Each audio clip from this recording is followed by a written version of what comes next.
The credit card statement stared back at me from my laptop screen, its total making my stomach lurch.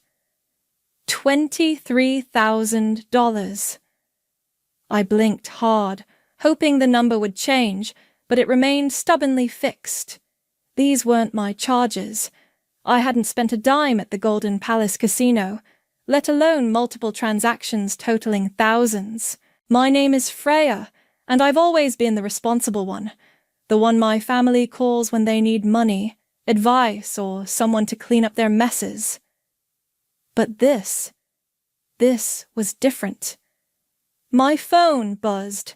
Mom's face lit up the screen, probably calling about the usual, Terrence needs help with rent, or Dad's business is having another cash flow problem. I let it ring. Girl, you look like you've seen a ghost, Natasha said, peering over my cubicle wall. Her dark curls fell forward as she leaned in closer to look at my screen. Holy shit, Freya, that's not right. Tell me about it. I scrolled through the transactions, each one making me feel sicker than the last. I need to call the bank. Do that now, Natasha insisted, pulling up a chair. I'll cover for you with Roberts if he comes looking. The hold music played for 20 excruciating minutes before a customer service representative picked up. Hi, I'm calling about some fraudulent charges on my card. As I explained the situation, the representative's voice grew concerned. Ms. Murray, these charges were actually authorized with your PIN. Do you share your card with anyone? No, absolutely not. But even as I said it, a memory surfaced. Mom asking to borrow my card last month for emergency groceries. There's something else, the representative continued. There appears to be a credit line increase request submitted last week under your name. My hands started shaking. I never requested that. Just then, my phone buzzed again. A text from Terrence. Hey sis, can you spot me $500? Just until payday. Promise I'll pay you back this time. I stared at the message, my vision blurring with tears of anger. This was the same brother who still owed me $3,000 from his last emergency. The brother Mom and Dad always said needed extra support because he was sensitive. Freya. Natasha's voice was gentle. What do you want to do? Before I could answer, my phone rang again. Dad this time. I answered, my voice tight. Hey, Dad. Princess, your mother's been trying to reach you. We need to discuss something important. Would that something be the $23,000 charged to my credit card at a casino? The silence on the other end was deafening. Freya, honey, we can explain. Your brother's been going through a rough patch. Stop. My voice came out stronger than I expected. I'm calling the police. No. Dad's voice cracked. Please, we'll figure this out as a family. You know how fragile Terrence is. This would destroy him. Natasha was watching me intently, her expression a mix of concern and encouragement. She mouthed the words, "Stay strong." Dad, what about me? Did anyone think about how this would affect me? Of course we did, Princess, but you're the strong one. You always land on your feet.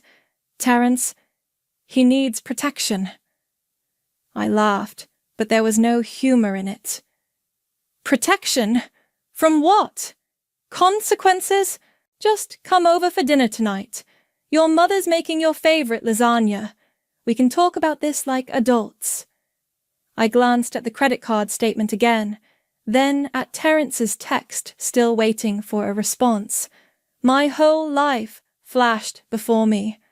All the times I'd said yes, all the times I'd helped, all the times I'd put my own dreams on hold to be the responsible one. No, Dad, not this time. Freya. I have to go. I have a fraud claim to file. I hung up before he could respond. Natasha squeezed my shoulder. That was badass. I think I'm going to throw up. No, you're not.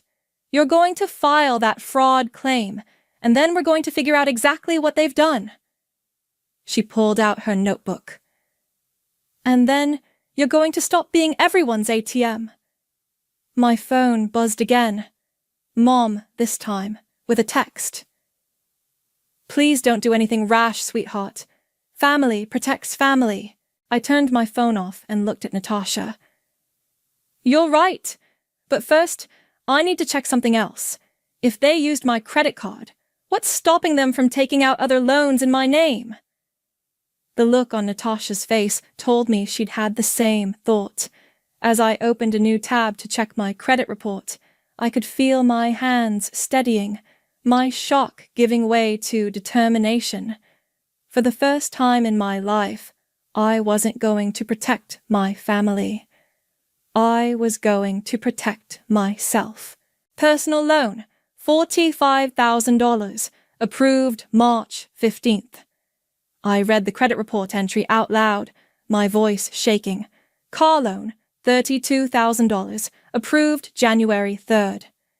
Each line felt like another punch to the gut. I never applied for any of these. Natasha and I had moved our investigation to her apartment after work. Empty takeout containers littered her coffee table as we dug deeper into the financial mess my family had created. How did they even get approved for these? Natasha asked, scrolling through the documents on her laptop. They had everything they needed. My social security number, birth certificate, all my personal information. I rubbed my temples. They're my parents. I trusted them with everything. My phone, which I'd turned back on, buzzed with another message from Terrence. Come on, sis. Don't be like that. Just answer Mom and Dad's calls. Look at this, Natasha said, turning her laptop toward me. She'd pulled up my bank statements from the past year. These regular transfers to this account. Is that Terrence's? I leaned in closer. Yeah, that's his. Mom said he needed help with rent. My voice trailed off as I did the math. $5,000 a month? That's more than his entire rent should be. A knock at the door made us both jump. Natasha checked the peephole and then opened it, revealing Dean from work, carrying a stock of papers. I hope you don't mind, Natasha said. I called him. He used to work in financial crimes at his old bank. Dean set the papers down. I did some digging. Freya, this is bigger than just credit card fraud. These loans, they're using sophisticated identity theft techniques. Someone knew exactly what they were doing. My dad, I said quietly. He works in finance. He'd know how to do this. Dean sat down across from me. There's something else. I found multiple accounts at Golden Palace Casino under variations of your name. They've been active for months. My phone rang again. Mom. This time I answered and put it on speaker. Freya, please come home. We need to talk about this as a family. Like how you talked to me before taking out loans in my name. Your brother needed help. He was in trouble with some very dangerous people. We had no choice. I caught Dean's eye as he mouthed, "Record this." Natasha was already hitting record on her phone. So, you decided to steal my identity? My voice was steady now, fueled by anger. Don't be so dramatic. We're your parents. Everything we have is yours anyway. We just needed to help Terrence get back on his feet. By destroying my credit. By stealing hundreds of thousands of dollars in my name.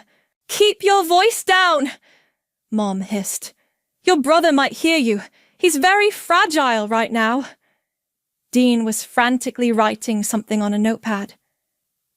Ask about the casino accounts. Mom, what about the casino accounts in my name? There was a long pause. I don't know what you're talking about. Golden Palace Casino. Multiple accounts. Ring any bells? That's nothing for you to worry about. Your father has it under control. Natasha made a disgusted noise. Dean kept writing. Get her to admit to the loans. So you and Dad did take out those loans using my information? Of course we did. And you should be grateful. Do you know what would have happened to Terence if we hadn't? Those gambling debts would have gotten him killed. I felt the blood drain from my face. Dean and Natasha exchanged looks. Mom, you just admitted to committing identity theft. That's a federal crime. Don't you dare threaten me. I am your mother. Not anymore. I hung up. The silence in the room was heavy. Dean broke it first. Freya, you have enough evidence here for a solid case, that recording alone. I found something else, Natasha interrupted, holding up a stack of mail she'd retrieved from her bag. These fell out of your desk when you were moving stuff earlier. They're bank statements addressed to your apartment, but they're not yours. I grabbed the envelopes. They were indeed addressed to my apartment, but to T. Murray, Terence. Inside were statement after statement showing massive casino withdrawals and overdraft fees. He's been using my address, I whispered. They've all been lying to me for months.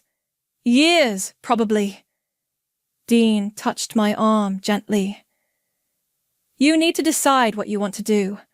But whatever you decide, you need to protect yourself first. I looked at the evidence spread across the table.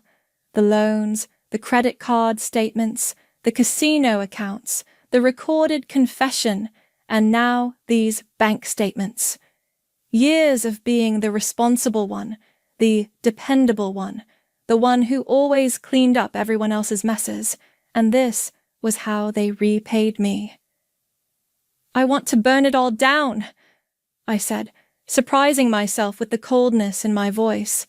I want them to face every single consequence of what they've done. Natasha squeezed my hand. Then, let's make that happen. The bank manager's office felt too small, too warm. I sat across from her desk, watching as she reviewed the stack of documents I'd brought. Ms. Murray, she said, looking up from the papers, this is extensive. And you're saying none of these loans or accounts were authorized by you? No. My parents and brother used my information without my knowledge. She nodded, making notes. We'll need to file formal fraud reports for each account. But first, she pulled out a fresh document. There's something you should see. Another loan application was submitted in your name yesterday. My hands clenched into fists. They're still doing it? The application hasn't been processed yet. We flagged it due to the sudden high volume of credit requests. As we discussed the next steps, my phone vibrated. A text from Dean. Terence just walked into Golden Palace. Want me to follow? I hadn't expected Dean to actually stake out the casino, but I texted back immediately. Yes. Please. The bank manager was still talking. And we'll need you to sign these forms to begin the investigation. 20 minutes later, I walked out with a thick folder of documentation. Dean was waiting in his car across the street. You won't believe what I saw, he said as I got in. Your brother's in there right now, throwing around hundreds like they're nothing. He's at the high-stakes poker table. Take me there.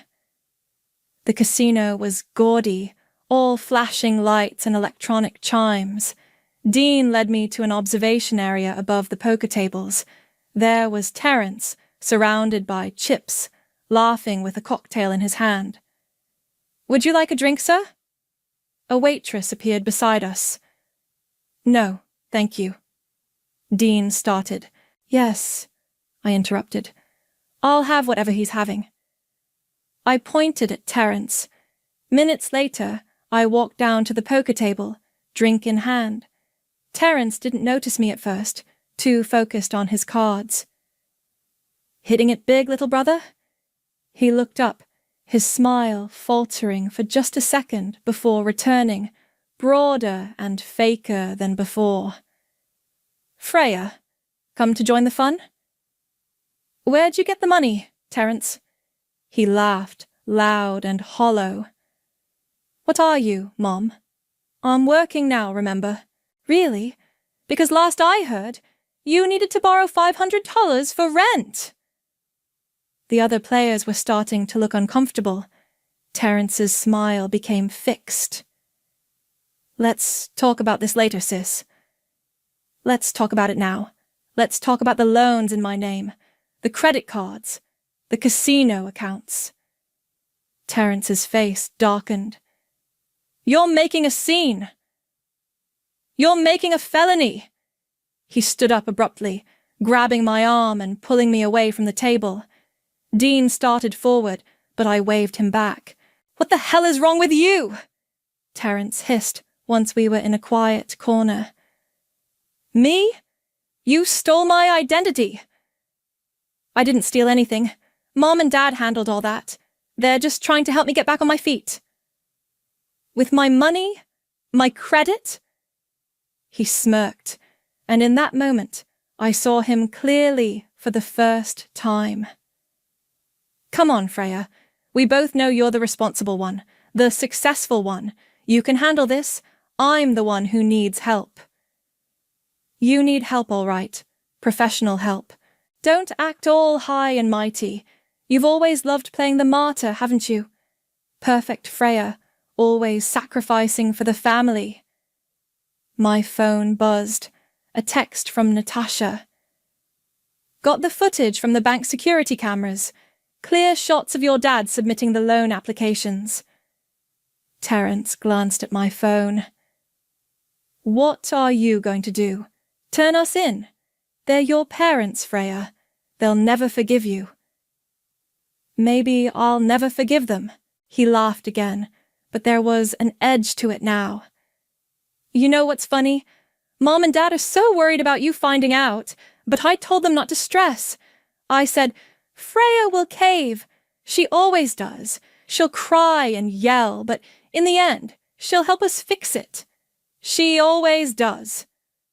I took a slow sip of my drink, letting his words sink in. Then I pulled out my phone and dialed. Who are you calling? The police. His smirk vanished. You're bluffing. Hello? Yes, I'd like to report multiple instances of identity theft and fraud.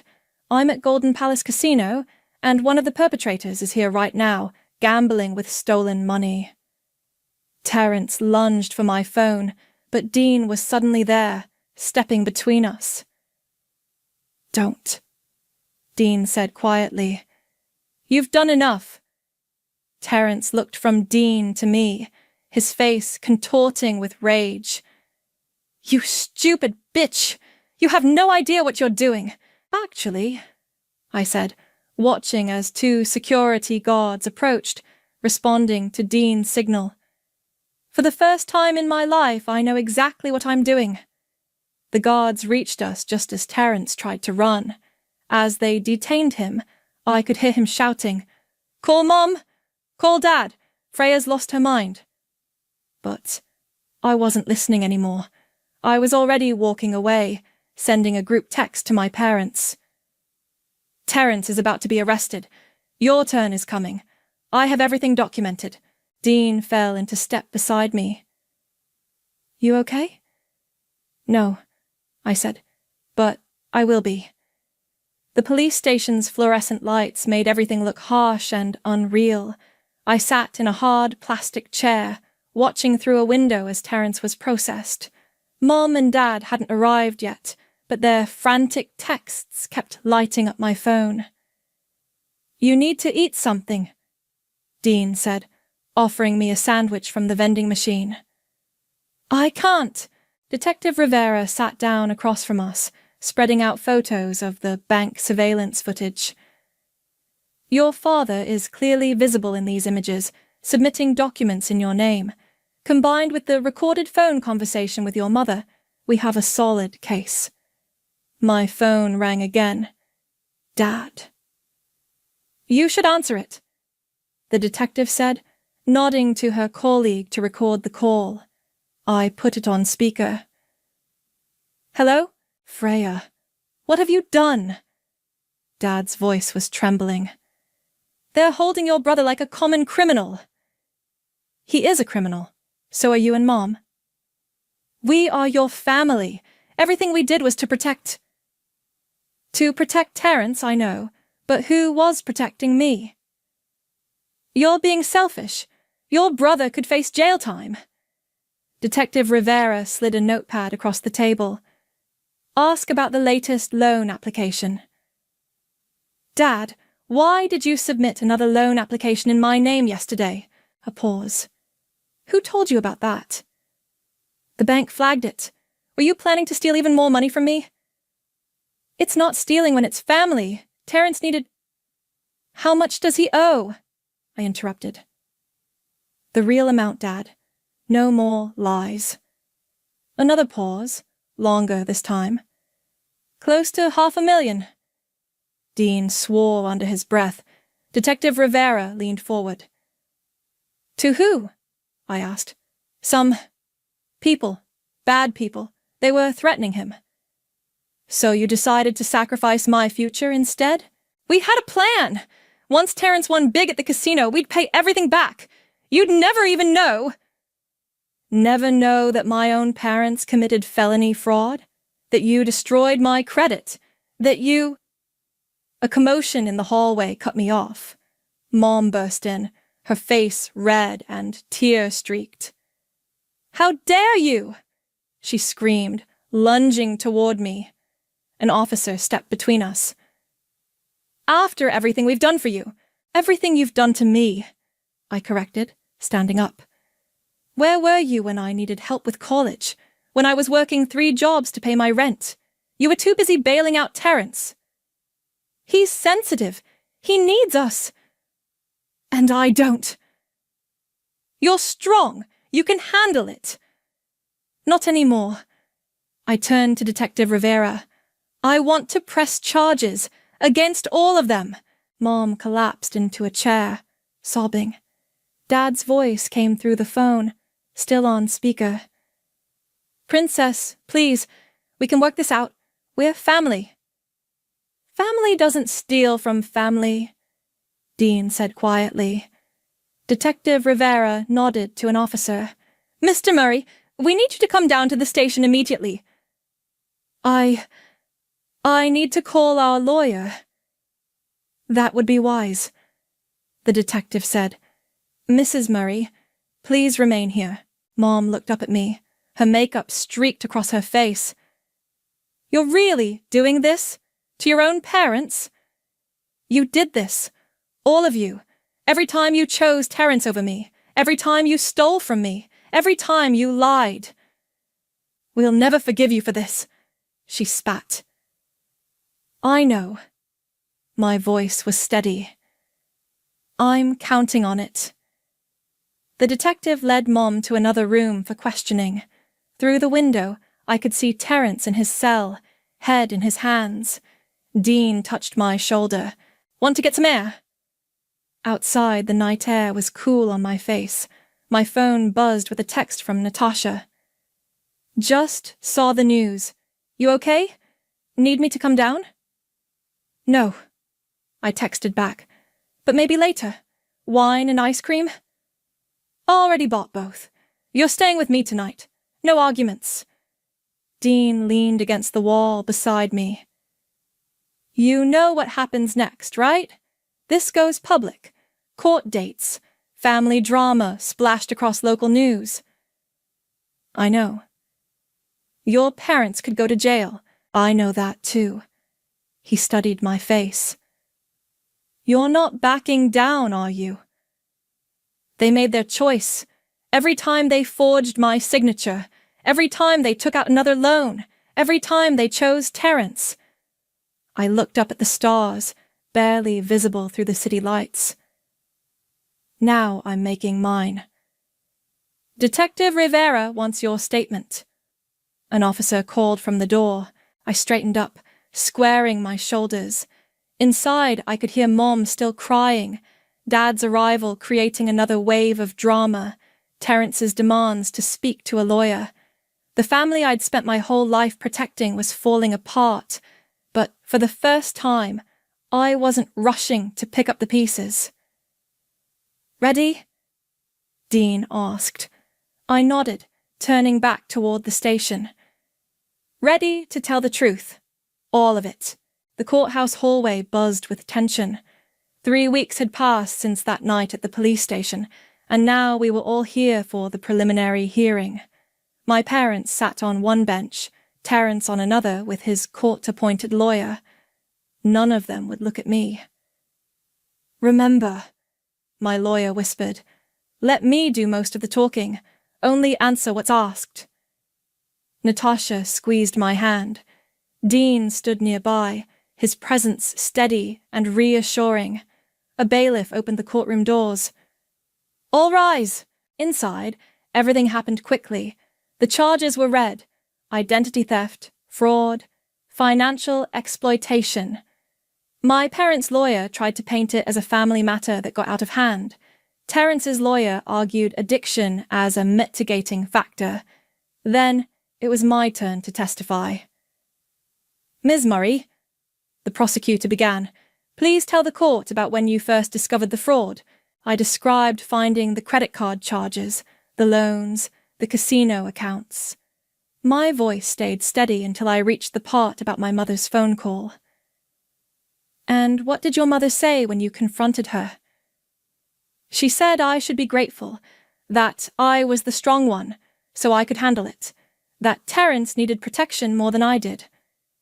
Mom made a choked sound from her seat. Dad stared at his hands. "And the total amount of fraudulent charges and loans?" $487,235. The judge's eyebrows rose. Terrence shifted uncomfortably. "Your Honor," my parents' lawyer interrupted, "this is clearly a family matter that got out of hand. The Murray family has always been close-knit." "Close-knit?" I couldn't help myself. "They stole $500,000 from me." "Ms. Murray," the judge warned, "please only speak when questioned." "Sorry, Your Honor." Terrence's lawyer stood. "Your Honor, my client has struggled with gambling addiction. He never intended—" "That's bull!" I burst out again. "He was bragging about it at the casino. He said I would cave, that I always cave." "Ms. Murray!" The judge's voice was sharp. "One more outburst and you'll be held in contempt." My lawyer touched my arm, calming me. The prosecutor continued, presenting the bank footage, phone recordings, and documentation. With each piece of evidence, my family seemed to shrink further into themselves. During a brief recess, Terrence approached me in the hallway. Dean immediately stepped closer. "Freya," Terrence said, his voice low, "you can still stop this. We're blood. Blood doesn't steal from blood. Those people I owe money to, they're dangerous. If I go to jail—" "You should have thought about that before you gambled away $500,000 of my money." His face darkened. "You think you're so perfect, don't you? Saint Freya, always doing the right thing. You're loving this, aren't you? Finally getting to punish us all?" Loving this. I stepped closer, my voice shaking. "I'm watching my family get charged with felonies. Mom might go to jail. Dad might lose his license. And you still think you're the victim here." "I am the victim. I'm sick. I need help, not punishment. Then you should have asked for help. Real help, not stolen my identity and destroyed my life." "Everything okay here?" A bailiff approached, eyeing Terrence. "Fine," he muttered, backing away. "Just fine."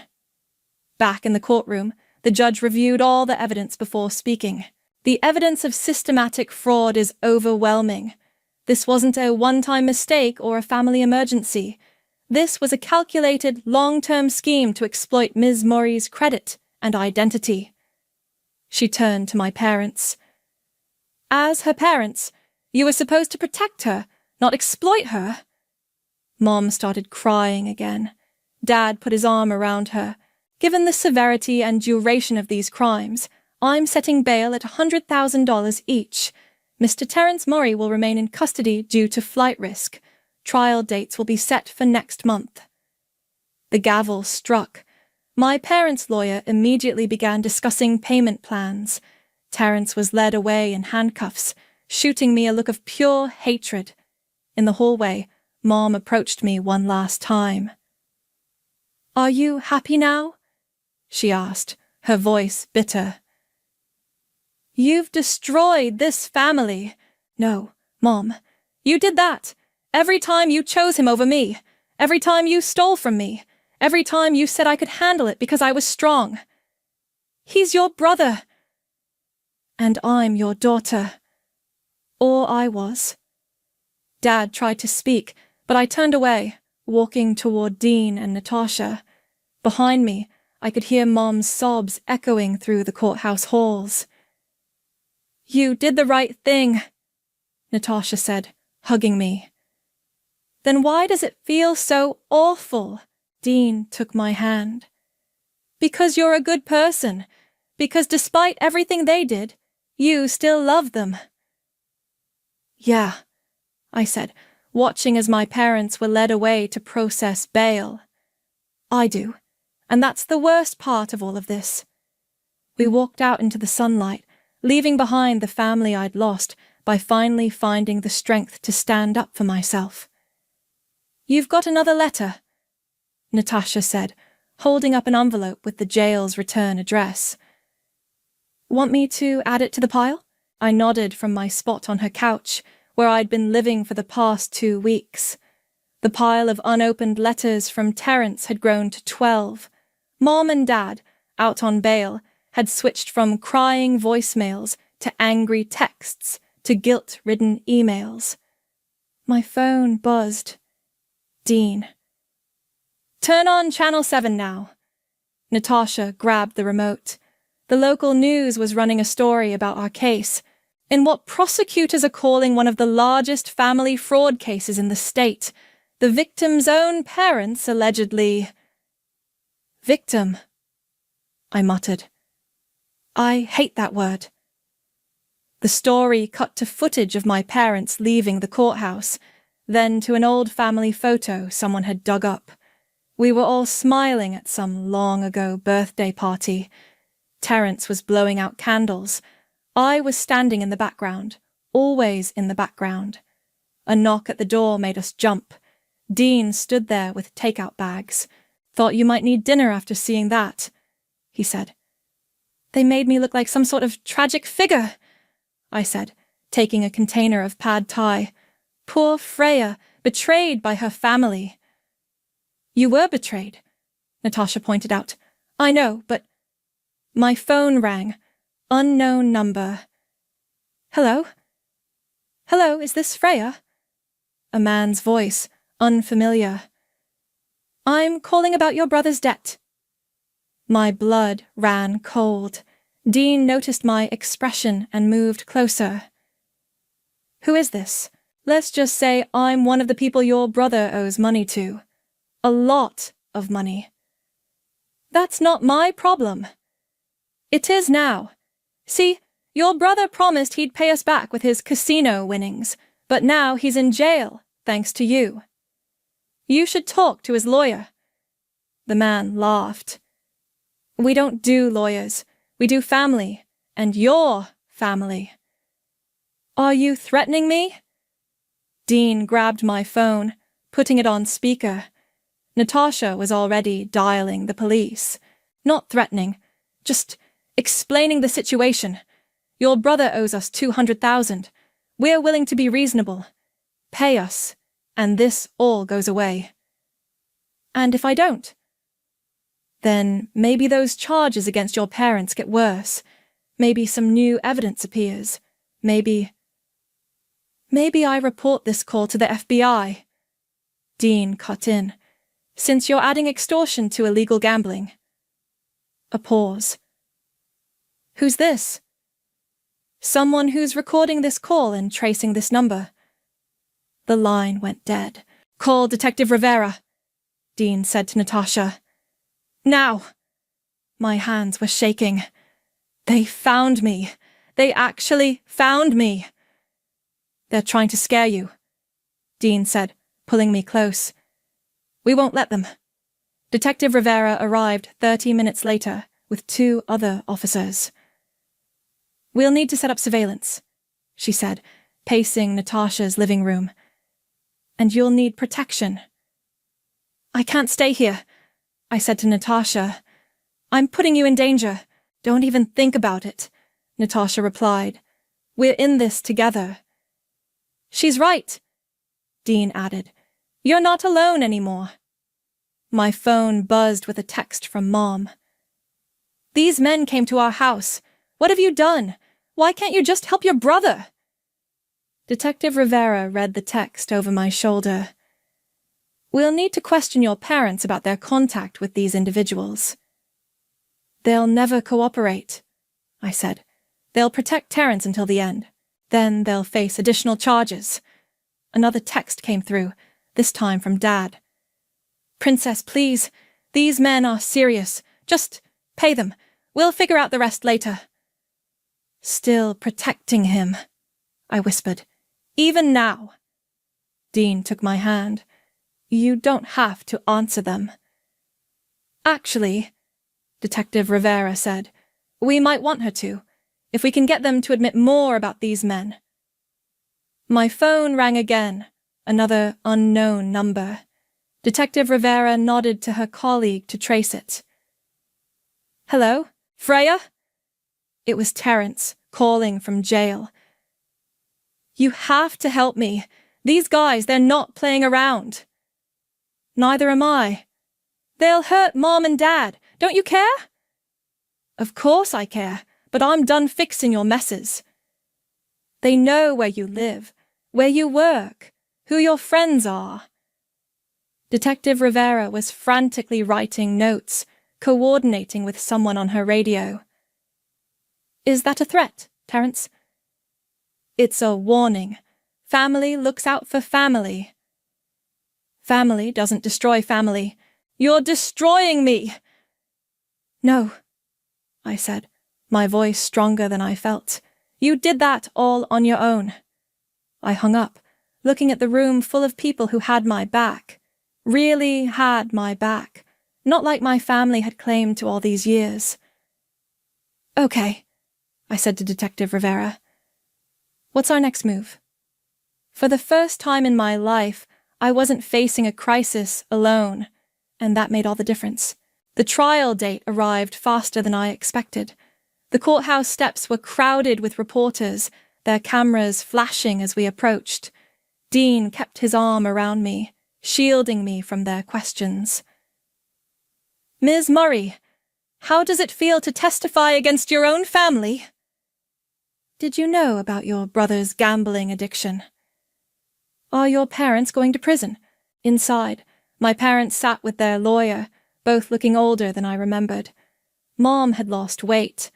Dad's hair had gone completely grey. They didn't look like criminals. They looked broken. Terrence was brought in wearing an orange jumpsuit, handcuffs clinking. The past month in jail hadn't been kind to him. His eyes were hollow, his face gaunt. All rise. The proceedings began with opening statements. The prosecutor laid out the evidence methodically: bank records, forged documents, recorded conversations. My parents' lawyer spoke about family loyalty and misguided love. Terrence's lawyer emphasized addiction and mental health. Then they called me to testify. Ms. Murray, the prosecutor began, please tell the court about your relationship with your family before discovering the fraud. We were close. Or I thought we were. I was always the one they counted on, the responsible one. And how did they repay that trust? Objection! My parents' lawyer called out, leading the witness. Sustained. The prosecutor rephrased. What happened when you discovered the unauthorized loans? I described everything. The credit card charges, the loans, the confrontations. As I spoke, I couldn't look at my family. I kept my eyes on Dean and Natasha in the gallery. And the threatening calls? The prosecutor asked. They started after Terence was arrested. Men he owed money to, demanding I pay his debts. Did your family support you during these threats? No. They told me to pay the men. To protect Terence. Again. During cross-examination, my parents' lawyer tried a different approach. Isn't it true your parents only wanted to help their son? By destroying my life? By protecting their child from dangerous criminals? I'm their child too. The lawyer paused. And haven't they always provided for you? Supported you? No. They supported Terence. I supported myself, and then they stole from me to support him more. Terence's lawyer was next. Ms. Murray, are you aware of the nature of gambling addiction? Yes. I researched treatment programs for years, tried to get him help. He refused. So you knew he was sick? Being sick doesn't give you the right to steal $500,000. A commotion erupted in the gallery. One of the men who'd threatened me had stood up. You think this is over? He shouted. You think testifying fixes anything? Security rushed toward him. More men stood up. 4, 5, 6 of them. Your brother still owes us! Another yelled. The judge banged her gavel. Order! Clear the courtroom! Dean vaulted over the barrier, reaching me before the guards did. Natasha was right behind him. They formed a human shield as chaos erupted. My mother's voice cut through the noise. Just pay them, Freya! Please! I turned to see her being led away by guards, still reaching toward me. Dad wouldn't look at me at all. Terence was laughing, actually laughing, as they rushed him out. You see? He called out. You can't escape family, sis. Detective Rivera appeared with more officers, surrounding us as they cleared the courtroom. In the hallway, she turned to me. We got them. All of them. Recording devices caught everything. We've been tracking these guys for months. What? Your case helped us build a bigger one against an organized crime ring. Those men. They're going down too. I sagged against Dean, the adrenaline wearing off. The judge called us back an hour later, the courtroom now heavily guarded.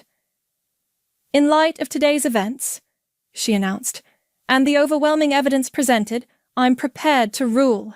My parents stood with their lawyer. Terence was brought back in, no longer laughing. The defendants have not only committed serious financial crimes, but have continued to demonstrate a complete lack of remorse or understanding of their actions. Furthermore, their connection to known criminal elements presents a clear danger. She turned to my parents. 5 years each, with possibility of parole after 3, plus full restitution. Mom collapsed into Dad's arms. As for Terence Murray, given your prior record and the severity of these crimes, 10 years, no possibility of parole for 7. You can't do this, Terence shouted. Freya, tell them you forgive us. But I didn't. I couldn't. As they were led away, I stayed silent, holding on to Dean and Natasha's hands. Outside, reporters swarmed again, but Detective Rivera's team cleared a path. It's over, Dean said softly, but looking at my family being led to separate police vehicles, I knew it wasn't over. It was just different now. Permanently, irreversibly different. And somehow, I was okay with that. The last box from my parents' house sat unopened on my new apartment floor. Dean and Natasha lounged on the couch we'd just hauled up 3 flights of stairs, watching me stare at it. "You don't have to open it today," Natasha said. "Yes, I do." I cut through the tape. Inside were photo albums, childhood memorabilia, and a stack of letters tied with ribbon, every birthday card I'd ever received from my parents. The doorbell rang. Detective Rivera stood there with a thick envelope. "The restitution papers came through," she said, stepping inside. "The courts seized your parents' assets and Terrence's accounts. It won't cover everything, but it's a start." I nodded, still staring at the birthday cards. "There's something else." She pulled out another document. "The gambling ring we took down. There's a victims' compensation fund. You qualify for it." "I don't want their money." "Take it," she insisted. "Use it to rebuild. That's the best revenge. Living well." My phone buzzed with a text from the prison chaplain. "Your mother asked to see you again. Should I tell her the same thing?" "Still no." I typed back. Dean moved to sit beside me, picking up one of the photo albums. "Look at this one," he said, pointing to a picture of teenage me at a science fair. "First place ribbon. Were your parents there?" "No, they were at Terrence's baseball game." "Their loss," Natasha said, joining us. "Because that girl grew up to be pretty amazing." Detective Rivera cleared her throat. "The DA wanted me to tell you. Your testimony didn't just help your case. 3 other families have come forward about similar fraud schemes. You started something important." "I didn't want to start anything. I just wanted to be valued," Dean finished. "To be protected instead of being the protector." "Yeah." I picked up a birthday card from when I turned 16. Inside, Mom had written, "You're so strong, sweetheart. We're so lucky to have you." "They were right about one thing," I said, ripping the card in half. "I'm strong." Natasha grabbed a trash bag. "Keep or toss?" I looked at the pile of memories. "Toss. All of it." As we filled the bag, my phone rang. An unknown number. My heart jumped, but Detective Rivera checked it. "It's clear," she said. "Not from the prison or any known associates." It was the bank. "Ms. Murray, your credit restoration claim has been approved. All fraudulent accounts have been removed from your record." After I hung up, Dean pulled me close. "That's worth celebrating." "Actually," I said, "I have a better idea." An hour later, we stood in front of Golden Palace Casino. The same doorman who had watched Terrence gamble away stolen money nodded to us. "You sure about this?" Natasha asked. I walked straight to the high-stakes poker table where I'd confronted Terrence. The dealer recognized me from the news. "What's your game?" he asked. "Not gambling," I said, pulling out my phone. I dialed the prison chaplain's number. "Hello?" "Tell my mother I'll see her. And tell her this, I'm at the casino right now, at Terrence's favorite table. But I'm not playing. I'm walking away. That's what strength really looks like." I hung up and turned to my friends. My real family now. "Let's go home." Outside, the evening air was cool and clean. Detective Rivera's phone buzzed. "They got the last one," she said. "The final member of the gambling ring. It's really over now." "No," I said, watching the casino lights flicker behind us. "It's just beginning." Dean took my hand as we walked away. Natasha linked her arm through mine on the other side. "You know what the best part is?" I said. "For the first time in my life, I don't feel responsible for anyone else's happiness, just my own. Speaking of happiness, Dean said, pulling me closer, how about dinner? I know this great little place. As long as it's not the restaurant your parents own, Natasha teased. God, no. He laughed. I learned from Freya. Sometimes the family you choose is better than the family you're born with. I stopped walking, looking at these people who had stood by me through everything. Dean with his unwavering support, Natasha with her fierce loyalty, even Detective Rivera with her dedication to justice. Thank you, I said, all of you, for helping me find my strength. You always had it, Natasha said. You just needed to use it for yourself instead of everyone else. We walked on into the evening, leaving behind the casino, the memories, and the weight of family obligations I'd carried for so long.